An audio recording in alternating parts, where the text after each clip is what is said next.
दोस्तों आज से लाखों वर्ष पहले अफ्रीका का मैदान घने जंगलों से घिरा रहता था। ये बात उस समय की है जब हमारे पूर्वज यानी आदि मानव का विकास हो रहा था। उस समय पूरे अफ्रीका में आदि मानव का राज था। इसी हवा में सांसें ली और इसी धरती पर कई लड़ाइयाँ लड़ी। ये उस समय के सबसे सफल जीव में से एक थे।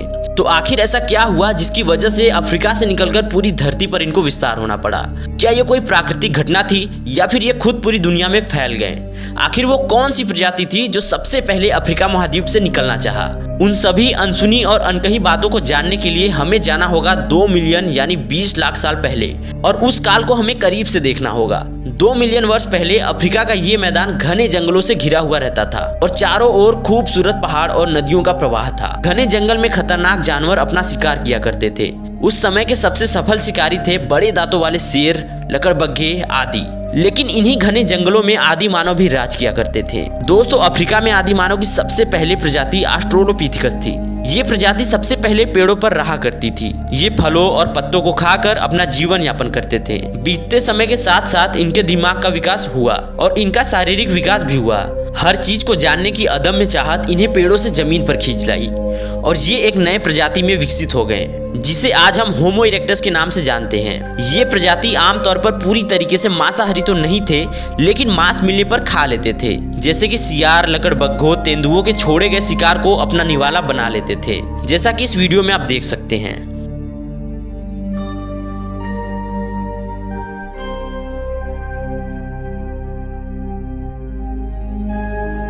दोस्तों आदि मानव के पास इतने आधुनिक हथियार तो नहीं हुआ करते थे जिससे वो किसी भी जानवर का शिकार कर सके।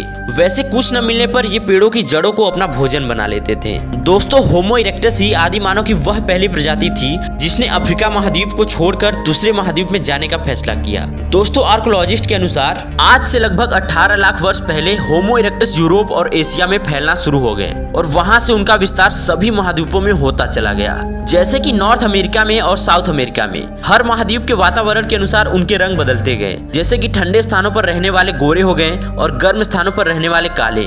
लेकिन ऐसी क्या वजह थी कि होमो इरेक्टस को अफ्रीका महाद्वीप छोड़कर दूसरे महाद्वीप में जाना पड़ा? क्या ये कोई प्राकृतिक घटना थी? आइए जानते हैं। दोस्तों रिसर्चर्स के अनुसार इनके प्रवाह का सबसे बड़ा कारण था क्लाइमेट चेंज। उस दौर में मौसमी हवा में परिवर्तन हो रहा था जिससे जंगल सूखने लगे थे।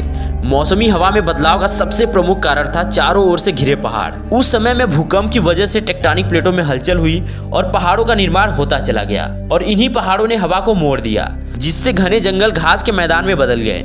यही कारण था कि होमो इरेक्टस को अफ्रीका महाद्वीप छोड़कर दूसरे महाद्वीप पर जाना पड़ा। दोस्तों इस क्लाइमेट चेंज का असर सिर्फ हमारे पूर्वजों पर नहीं पड़ा बल्कि सभी जानवरों पर पड़ा, जिसका नतीजा ये हुआ या तो उन्होंने खुद को उसमें ढाल लिया या तो उन्हें विलुप्त होना पड़ा। दोस्तों इसके आगे की कहानी जानेंगे दूसरे वीडियो में। अगर आप इसका सेकेंड पार्ट देखने में इंटरेस्टेड हो तो हमें नीचे कमेंट करके जरूर बताना। आई होप कि आपको ये वीडियो पसंद आया होगा। अगर आपको ये वीडियो अच्छा लगा है तो वीडियो को लाइक कीजिए, वीडियो को शेयर कीजिए और अभी तक आपने हमारे चैनल को सब्सक्राइब नहीं किया है तो ऐसे ही इंटरेस्टिंग वीडियोस के लिए आप हमारे चैनल को सब्सक्राइब कर लीजिए। Thanks for watching.